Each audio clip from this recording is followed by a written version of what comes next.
Dealing with people with a malicious intent requires not only quick thinking, but using your presence to disarm them. And a great example is how Guyana's President Irfan Ali ripped BBC's Stephen Sarkour to shreds. Let's watch step by step. Over the next decade, 2 decades, it is expected that there will be $150 billion worth of oil and gas extracted off your coast. It's an extraordinary figure.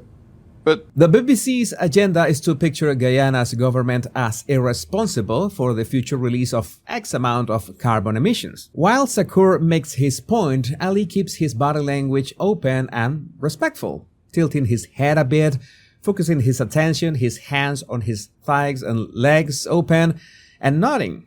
He is not confrontational in the least. This gives a signal of being in control. No defensive posture, nothing blocking his chest, his chin and neck relaxed, lips not pressed or tense, and feet planted flat on the ground. Think of it in practical terms. That means, according to many experts, more than 2 billion tons of carbon emissions will come from your seabed. One detail. During his lecturing, Sarkour keeps looking over his reading glasses. It looks like a condescending gesture, and keep that in mind because it will be important later on. From those reserves and be released into the atmosphere. I don't know if you as a head of state went to the COP in Dubai. Let me stop you right there. Notice Sarkour's condescending tone when he says, I don't know if you as a head of state went to the COP in Dubai, as in, I don't know if you are informed, up to date with what I just said. That's when Ali decides to break the flow and interrupts with both a hand gesture and changing his head position. His neck is now straight. Also, he makes sure to emphasize the interruption by repeating the sentence exactly the same. Let me stop you right there. You will see how repetition is an important tool in these situations. Do you know that Guyana has a forest forever that is the size of England and Scotland combined? Right off the bat, Ali makes sure to use a comparison so there is no doubt about Guyana's forest size. This is used to prepare or prime the argument in the upcoming clip. He emphasizes the facts with a very strong baton gesture, pointing his index finger directly at Sarkour. This is done not only to emphasize but to prevent any interruptions. Pointing your index finger is a powerful and aggressive gesture, so remember to unleash that power when the situation arises. And for more insights about how to use this kind of gestures, make sure to download my free 100 body language tips in the description of this video. Also, notice he made a short pause right after forever. It's brief, but it's there. That signals that he's not rushing his words. Those slight pauses let those important words breathe and release full verbal power. If you don't use pauses, your words will all have the same frequency and you will sound monotonous, regardless of how impactful are the facts that you're saying. This is the first step of using body language and voice tone and pauses to prove you mean business. A forest that stores 19.5 gigatons of carbon, a forest that we have kept alive, a forest that we have kept alive. Does that give you the right? No, Does no, that no, give you the right? Notice how Sarkour keeps crossing his legs, his right hand over them and the papers, and the left touching his face. He looks quite defensive and cornered. Ali's general body language has not changed much. He's just using his right hand to emphasize and his neck remains straight.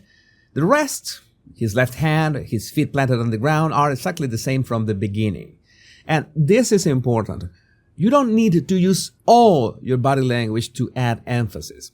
And notice that he uses repetition again. A forest that we have kept alive. Twice. The trick here is using the exact same words. Don't change anything or try to paraphrase yourself. That will defeat the purpose of the repetition. And this is also important. If you have not finished your point, do not, under any circumstances, let them interrupt you. If needed, interrupt them immediately and signal that you haven't finished. Don't stop talking. I repeat, unless you have finished your point, do not stop talking. Release all of this carbon Does that give you the right to lecture us on climate change. I am going to lecture you on climate change. There is a slight loss of sync between body language and words here. Ali says, "Does that give you the right to lecture us on climate change?" And his finger touches his chest, not on the word us, but on climate change. That is a sign that even if he's trying to remain calm, he's feeling strong emotions that are throwing him a bit off balance. But that's okay. We are human, and that's like a stray typo on a letter. Also, Ali doesn't cut corners on words. He's preparing his argument and he's not rushing. Does that give you the right to lecture us on climate change? I'm going to lecture you on climate change. He even clearly repeats the question, does that give you the right to lecture us on climate change? To make sure Shakur heard. Never rush your arguments. Let your words breathe. Don't mind if your body language slips here and there. Because we have kept this forest alive that stores 19.5 gigatons of carbon that you enjoy, that the world enjoy, that you don't pay us for, that you don't value, that you don't see a value in, that the people of Guyana has kept alive. There's that subtle flash on Ali's forehead that has no direct meaning besides a strong emotion. It might look a bit like sadness, but in the context, it is more like frustration. And did you also notice the use of repetition again, together with the index finger pointing? He doesn't say that you don't pay us for, or value, or see a value in. No, he repeats that you don't as many times as needed. That you don't pay us for, that you don't value, that you don't see a value in. And Ali leaning towards Shakur means that he's becoming increasingly angrier as his argument progresses. I say that he was allowing himself to show that emotion on purpose, just for emphasis. And maybe I will get angry too if you don't like, subscribe, and hit that bell so you don't miss any of my body language analysis and tips. Guess what? We have the lowest deforestation rate in the world. And guess what? Even with our greatest exploration of the oil and gas resource we have now, we will still be net zero. Guyana will still be net zero. Repetition can also be used with increasing intensity.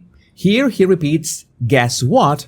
But the second time, his voice tone, the hand gesture amplitude, and the facial emotion all are more intense. Just in case, let's watch it again. Guess what? We have the lowest deforestation rate in the world. And guess what? Even with our greatest exploration of the oil and gas resource we have now, we will still be net zero. Guyana will still be net zero. Note that all this time he's been stating facts.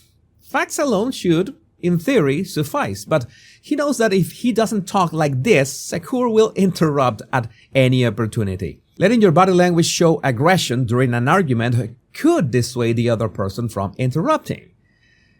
It doesn't always work, but it's worth a try. The hardest part is nailing the exact amount of body language aggression that the situation requires. This is easier said than done since it's really difficult to control anger, frustration, and similar emotions. Because of that, he makes a soft stumble right before saying net zero. Not a big deal, but part of the trade-offs you must make in these situations. You let your body language free just a bit with the risk of stumbling with your verbal argument. Isn't there a cynicism here in Georgetown, best expressed by your vice president, who said recently, because there is this climate change imperative to decarbonize, our policy is to get as much oil out of the ground as quickly as possible. Now, he said, that's harsh for those who think that you should be environmentally sound. Ali is done with his argument, and as you would expect from a BBC reporter, Shakur acts as if none of that happened. Even with the proof of net zero, he doesn't address that. He mentions that Ali's vice president wants to get as much oil as quickly as possible. Never mind the explanation Ali just gave. In terms of body language, focus on Ali's shoulders when the camera points at him. You see that he wants to remain calm again, but his shoulders give away his breathing.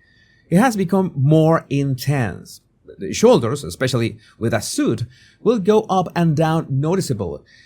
Being able to detect people's breathing intensity and frequency is not easy, but this is a very good and clear example to practice it. But that is the reality of it. Those were very honest words from your Vice President. And that is what we are, honest. We are practical. So you're rushing to get this oil out before any deal is done, to quote Dubai COP. You remember that at the start, Sakur was looking at Ali over his glasses in a condescending attitude and tone?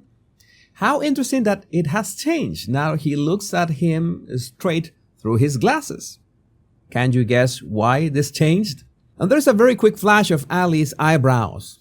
This gesture has a number of meanings, but in this case, let's say it's just an emotional marker that signals that Ali is proud of calling himself and his vice president practical. He also keeps his chin up in a defiant way, and even so, he lets Sakur interrupt him this time. To transition away from oil and gas. You can say we are rushing, but we are very practical. We have this natural resource, and we are going to aggressively pursue this natural resource because we have to develop our country.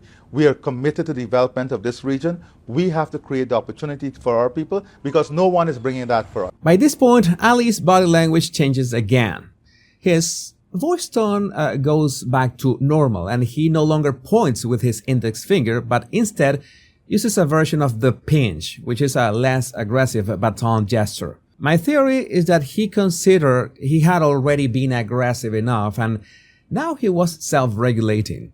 After all, in this clip he had the attitude of, this is what we are going to do for our people, regardless if you like it or not. So no need to be aggressive while expressing that argument. Now, the best takeaways. Always listen attentively and respectfully, even if you know that an attack is coming. That gives you an aura of undisturbed power. When needed, don't be afraid to be aggressive with your body language and voice tone, especially if you know that the other party has ill intentions. Whatever happens, never stop talking. And I repeat, never stop talking. No matter how much they interrupt you. Fill the air with words, and when they finally shut up, go back to what you were saying. Without stopping. Don't ask questions like, are you going to keep interrupting? Because they are pretty much useless. Just keep talking. In highly intense situations, when you let go of your body language like this, don't expect everything to go smooth. There will be loss of sync in some gestures. There could be a stutter here and there. That is normal. You're letting yourself go. Just a bit. You are not controlling everything, so it makes sense that you could make mistakes. Just don't pay much attention to them. Use aggression sparingly. If the other person's attack no longer poses a threat, regulate your behavior so you don't look unhinged with disproportionate body language responses. Also, being intense all the time reduces the effectiveness of your nonverbal strategy. My body language buddies, I would love to know what you think about this in the comments. And don't forget to download my 100 free body language tips right in the description of this video. My name is Jesus Enrique Rosas. I'm the body language guy. And remember, much love and bliss.